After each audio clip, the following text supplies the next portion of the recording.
Are you a nurse or midwife and you're interested in migrating to Australia? Well, you are number one on the skilled shortage list.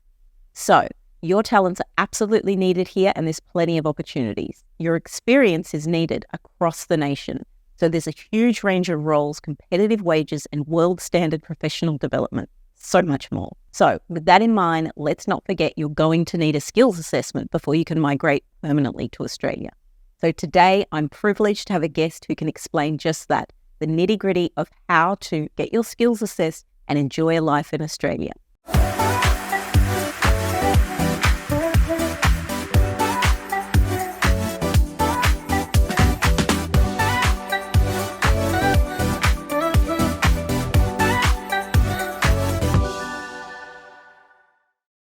Hey there. Welcome to the 17th episode of Making Australian Migration Easy.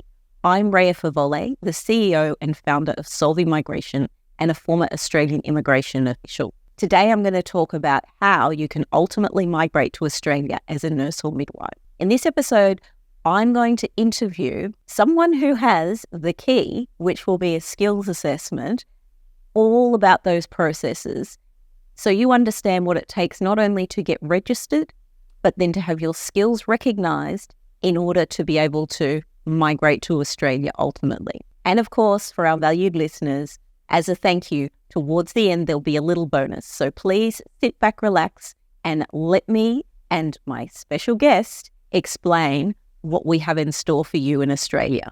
In the last episode, I discussed the new aged care labour agreement, and I covered off on a range of topics, including what is the new aged care labour agreement, how someone can migrate under this agreement, and how can aged care businesses utilise the agreement to get workers from overseas. This week, I want to talk to you about the registration and skills assessment requirements for nurses and midwives to work and ultimately migrate to Australia. And we have a special guest, and they're actually the director from ANMAC, and we'll get into who ANMAC are. And they're going to talk about regarding midwives and nurses coming to Australia, who needs a skills assessment, what the requirements are to work as a midwife or nurse in Australia, how you apply for the skills assessment, the types of assessments, English language requirements, as well as some of the common mistakes that they see with these applications. They talk a little bit about advice coming to Australia and also what's in store in terms of the future for the registration processes. Today, there's a collaboration between SOLVi Migration and ANMAC, the skills assessing authority for nurses and midwives. We're going to be interviewing Kathryn Baird, who is discussing the required processes for international and non-resident nursing and midwifery students and graduates in order to ultimately migrate to Australia. In this episode, we will broadly explore the migration processes, how the ANMAC skills assessment can help facilitate your movement through this process, and how you obtain registration with APRA's Nursing and Midwifery Board of Australia as that very first step. So we'll be going into questions about what the role of ANMAC is, who needs a skills assessment by ANMAC, what the requirements are to work in Australia as a nurse or midwife, how you can apply to have your skills assessed with them, the types of assessments that people require, English language tests as well for migration requirements, and what are some of the common mistakes that people make in these processes, and then a bit of a future gaze into what's to come for registration of nurses and midwives in Australia. Kathryn Baird is an experienced leader, has worked in healthcare, and she has skills in building teams. She addresses performance and thinking critically to optimise the outputs in the healthcare profession. He has over 20 years of clinical nursing experience and a passion for seeing people thrive in their work environment. Kath is known as a natural leader. He has a strong presence and no-nonsense demeanour, which we get to enjoy in this interview today. He completed a Bachelor of Nursing Science at the University of Canberra and more recently completed an Executive MBA at the Australian Graduate School of Management, which is at the University of New South Wales. Kath joined ANMAC, that's the Australian Nursing and Midwifery Accreditation Council, in 2014, and she worked both as a senior assessor and a manager of skilled migration services. She was appointed to the role of Director of Assessment Services last year, and she has clinical management and education experience which suit her current role. Kat's experience enables her to provide strong leadership and advocacy in assessment of internationally qualified nurses and midwives for the purposes of skilled migration. She's committed to the design and implementation of quality and efficient processes and to the benefit of Australians' nursing and midwifery profession. Once you've decided on a visa pathway, it's going to be time to apply. And that's where myself and my team can help. There's extensive documentation, educational credentials, work experience, language proficiency, but I don't want you to be discouraged. That's what the SOLVi Migration team can assist you with. So the Department of Home Affairs website does provide information and guidelines for each visa application. And of course, what I'm going to say though, as a trained immigration professional, is that you should be using an immigration lawyer or migration agent, because what we see all too often is people trying to do it themselves and they may make a mistake, and it's a critical mistake that means the application is refused. And unfortunately, visa application fees are non-refundable, which means you can spend thousands of dollars just trying it on your own, rather than for such an important decision to migrate to Australia, taking professional assistance and, particularly working with professionals. We have professional indemnity insurance, which means you've got a path of recourse. If you're relying on someone who doesn't have the correct qualifications and experience, you're really putting a big chance on something that is a very important decision. So for that reason, we always recommend that you seek professional assistance for the application process. Thanks so much, Kath. As I've just given everyone an introduction, if there's anything else that you would like to say as a bit of an introduction, I guess, explaining what is the role of ANMAC for nurses and midwives wanting to migrate to Australia. Sure, absolutely, Rhea. So we, ANMAC, the Australian Nursing Midwifery Accreditation Council, have been the skills assessing authority for the Australian government since the mid-1990s. So our role in this is provide government with the assurance that overseas-born nurses and midwives who are choosing Australia to migrate have the skills and qualifications that they need to, I suppose, work safely and competently in the profession, with the ultimate goal of protecting the safety of the public. Very important. Very, very important. Thank you for that. And I guess the next question, in the context of people who listen to this podcast, is making Australian migration easy. Who would need a skills assessment by ANMAC? Yep, so touched on that, overseas born. So if it's migration you're after, you would need to, and this is something we aren't able to give advice on, is specific visa types. So you would need to determine if the visa you're applying for requires a skills assessment. So we would advise all potential applicants to ensure that they do require a skills assessment as part of their migration, the visa that they're applying for. So we would refer them to the Department of Home Affairs just to make sure they actually need a skills assessment before they apply online and pay. Obviously, we see lots of applicants who are going through permanent residency applications. Often it's about their partners needing extra points for their visas. So we do know skills assessments for nurses and midwives do contribute to that points test. So it's about really determining with the Department of Home Affairs, first and foremost, that the skills assessment is part of their requirement, the individual requirement. Yeah, absolutely. And I think probably for the listeners, a good example of where I see people not needing it, they come, they register with APRA, but if they're here on a working holiday visa, they have the work rights, so they're able to do that. But then it comes to that point where they decide, actually, I'd like to migrate to Australia. That's the time when the skills need to be assessed. Yes. And we don't actually... ANMAC have never been in the business of gathering that information, so we don't actually know what the backstory is of applicants in terms of what visa pathway they're going to pursue. That is something we're considering taking on. Home Affairs have started to ask kind of more questions around that, but because we've always had this, I suppose, advice from Home Affairs is don't give that specific advice. That's our role. We haven't done it, but I do think there might be some value in just having that knowledge anyway. Yeah, it's a difficult line to tread, I know, because, as I talk to our listeners, I work for the Department of Home Affairs for 12 years. So, from their perspective, advice should only be given by qualified migration agents or immigration lawyers, but then people need to have a general understanding of what it is that they're applying for. And that's when they're speaking to you and your team. So that would be helpful.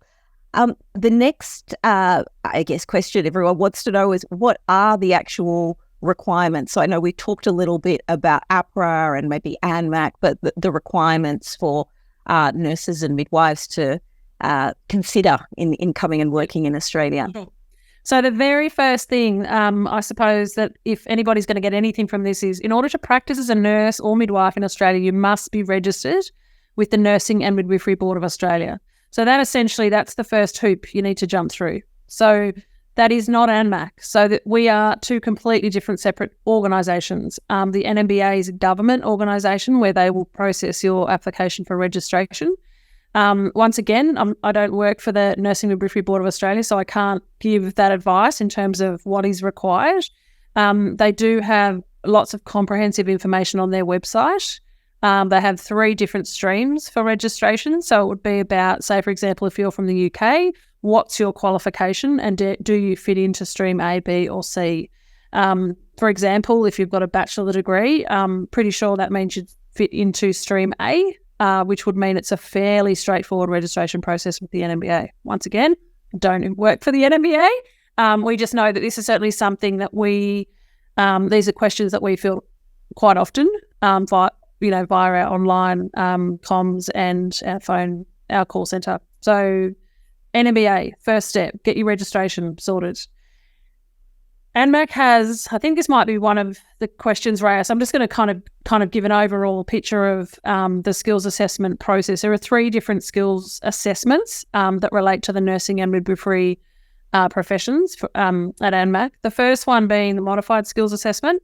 That is if you hold registration in Australia. So if you've already been through that process with the NMBA, you can come to ANMAC for a migration skills assessment.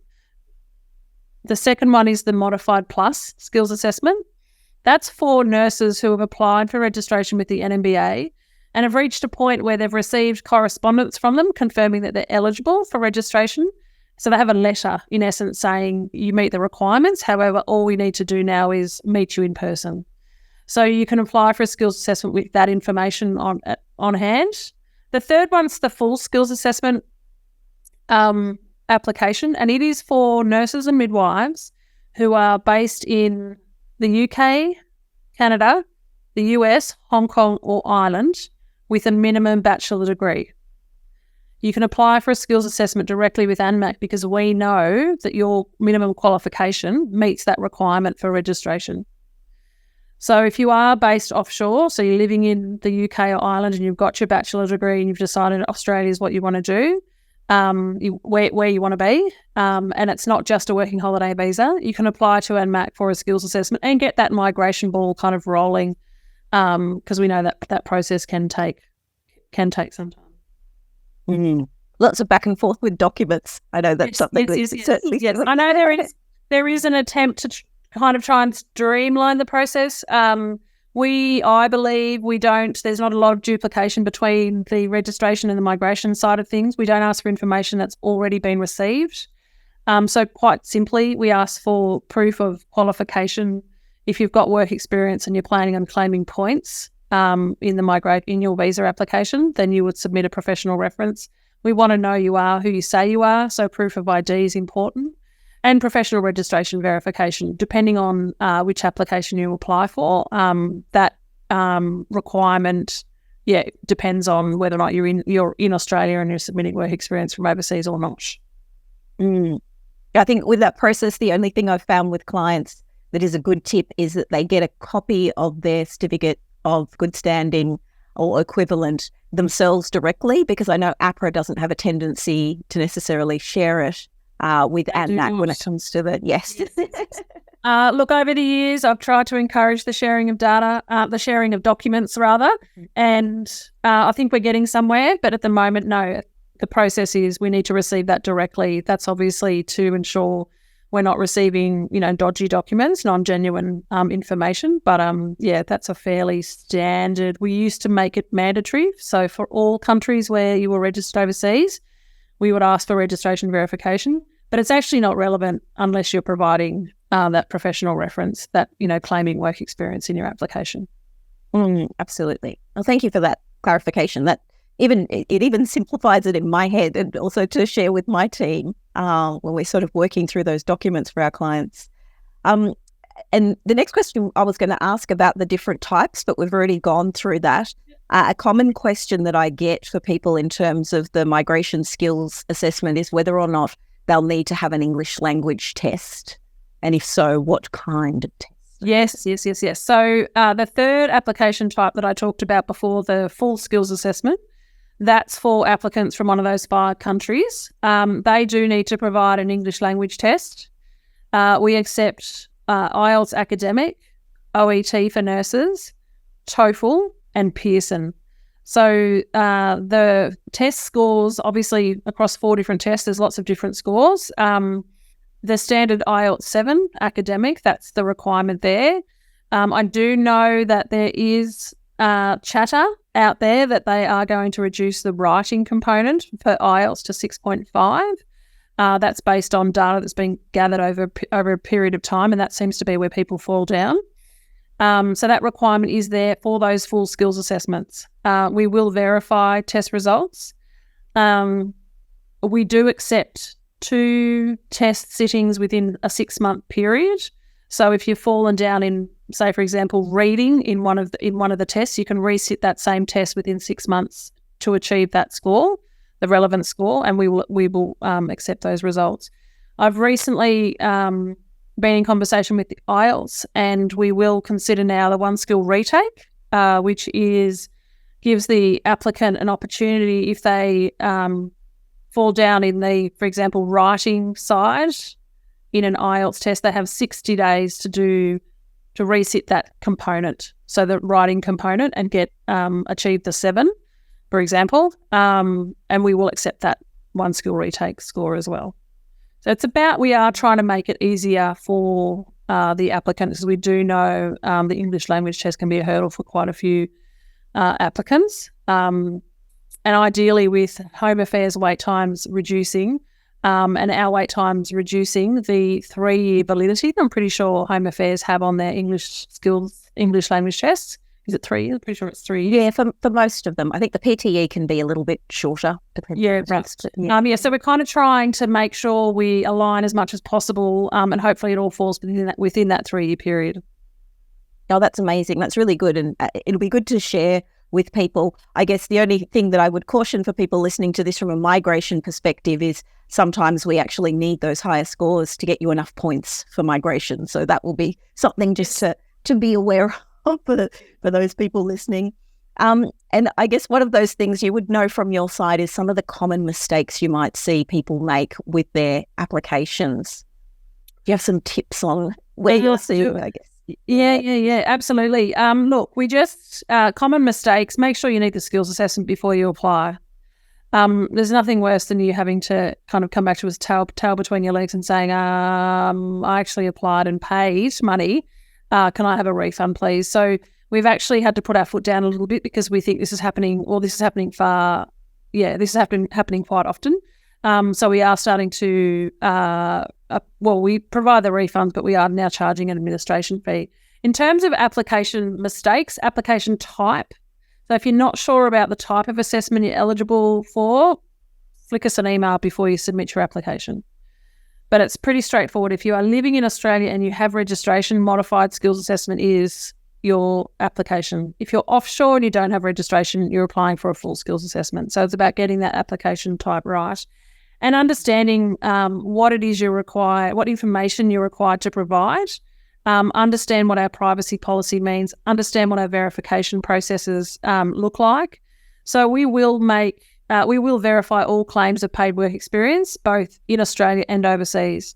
Often the reason applicants are found unsuitable for the purposes of skilled migration is because they've submitted non-genuine documentation. So taking shortcuts by not perhaps asking their nursing supervisor for a professional reference and creating the document themselves, which, it's disappointing. Obviously, like I said right at the beginning, we are here to ultimately protect the public And if you're falsifying information in an application, that raises a few red flags, perhaps about your tendency in clinical practice. That sounds really harsh to say out loud, but it is our job and we do take it very seriously. So the verification of all claims. Also, we will contact universities and course providers to ensure that claims of graduation, etc., are legitimate. Mistakes in terms of, they're not really big mistakes, but detail in the application form. So country of birth, a lot of people put Australia. That's, if you can ideally get that right. We obviously cross-check and reference all of that when we're doing our assessment. Understanding ANSCO codes. There's a lot of confusion around what is an ANSCO code and how does it relate? Why is it relevant? Why do I need to worry about an ANSCO code? You don't necessarily need to worry about an ANSCO code. If you're being sponsored, the conditions of your sponsorship will specify and nominate an ANSCO code. So it's about understanding that, this information, it is important and it is relevant, and it's great if you can understand it too, because it will make the overall process that little bit more seamless.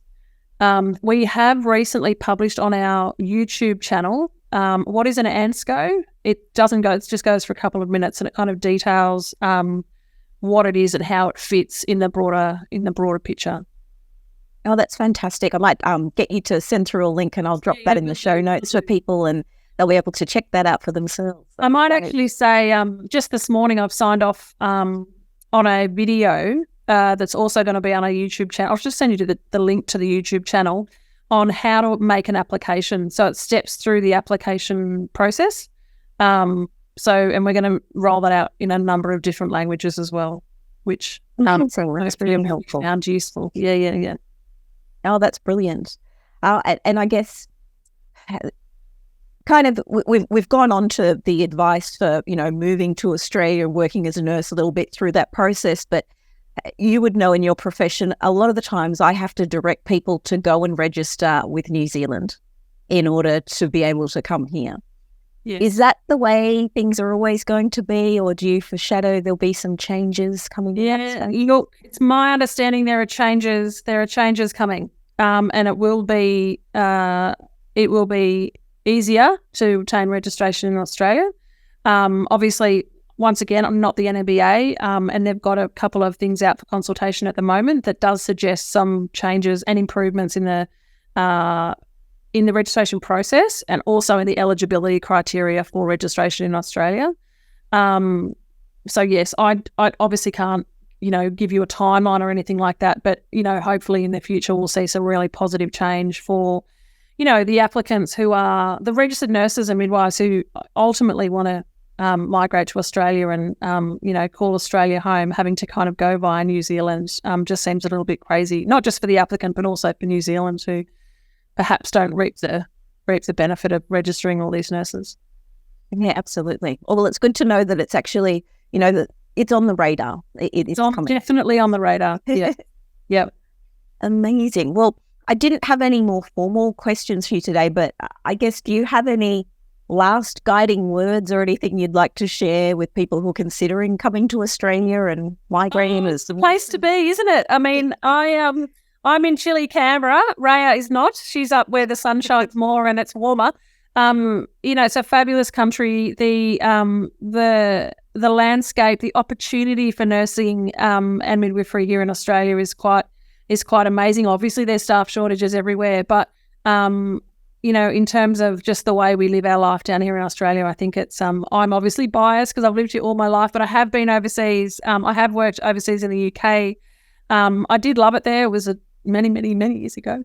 But look, Australia's wonderful. If you have any questions at all, I cannot emphasise this enough. My team are online 10 a.m. till 4 p.m. Australian Eastern Daylight Standard Life, AEST, whatever that stands for. Yes. They are online and are up to taking your call for any questions whatsoever. And they're all there. We don't really have much of a wait time when people call, like I'm talking a couple of minutes. But also flick us an email and we'll respond fairly promptly. We're here to help you. We kind of want to make your process migrating, as smoothly as possible So, yeah, come on down. Amazing. Well, thank you so much again for coming and being a guest speaker on Making Australian Migration Easy. Really appreciate your time and in kind of demystifying that process that I know for a lot of people, they get this overwhelming, oh my gosh, what do I have to get through in order to migrate? So it's lovely to have it broken down by someone in your position and explaining, here to help. Yep, fabulous. No worries at all. All right. Thank you so much. So in this episode, we talked about our wonderful collaboration with ANMAC Skills Director, Kathryn Baird. She discussed the required processes for international and non-resident nursing and midwifery students and graduates and professionals to migrate to Australia. This podcast broadly explored the migration processes, how the ANMAC skills assessment can facilitate the movement through that process, and how to actually obtain your registration through APRA's Nursing and Midwifery Board of Australia. That's the first essential step. The questions that we covered off today were what the role of ANMAC is for nurses and midwives in Australia who need a skills assessment with them.